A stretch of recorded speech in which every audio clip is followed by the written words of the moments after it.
উত্তর ২৪ পরগনার হালি শহরে প্রাক্তন মুখ্যমন্ত্রী মমতা বন্দ্যোপাধ্যায়ের কনভয়ে হামলার প্রতিবাদে সোমবার বিধানসভা চত্বরে বিক্ষোভ কর্মসূচির ডাক দিয়েছিল কালীঘাট তৃণমূল। পুলিশি হেফাজতে এক তৃণমূল কর্মীর রহস্যজনক মৃত্যুর পর তার পরিবারের সঙ্গে দেখা করতে যাওয়ার পথে রবিবার হালি শহরে বিক্ষোভের মুখে পড়েন মমতা বন্দ্যোপাধ্যায়। তার উদ্দেশ্যে কাদা, জুতো ও পাথর ছোড়া হয়, আর কনভয়ের অন্যান্য গাড়িগুলোর উপরেও কাদা, জুতো ও পাথর ছোড়া হয়েছিল। এমনকি প্রাক্তন মুখ্যমন্ত্রীকে লক্ষ্য করে চোর স্লোগানও দেওয়া হয়েছিল। কালীঘাট তৃণমূল শিবির এই ঘটনাটিকে দলের নেত্রীর উপর একটি পরিকল্পিত ও কুরুচিকর আক্রমণ হিসেবেই দেখছে। তাই রাজ্য বিধানসভা ভবনের চত্বরে এরই প্রতিবাদে সমাবেশের ডাক দিয়েছিল তৃণমূল। বেলেঘাটার বিধায়ক তথা তৃণমূলের সাধারণ সম্পাদক কুণাল ঘোষ এই কর্মসূচির কথা ঘোষণা করেছিলেন। দলের সমস্ত বিধায়ককে এই বিক্ষোভ কর্মসূচিতে যোগ দেওয়ার জন্য আবেদনও করেছিলেন তিনি। সেই কর্মসূচি অনুসারেই হালি শহরের ঘটনার প্রতিবাদে সোমবার পশ্চিমবঙ্গ বিধানসভার বাইরে বিক্ষোভ কালীঘাট তৃণমূল বিধায়কদের। অন্যদিকে হালি শহরে পুলিশি হেফাজতে মৃত তৃণমূল কর্মীর পরিবারের সঙ্গে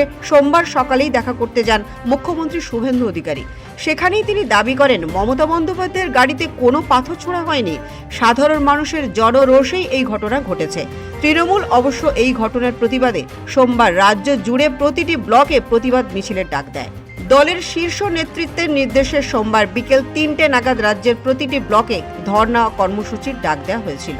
ব্যুরো রিপোর্ট, পূবের কলম ডিজিটাল।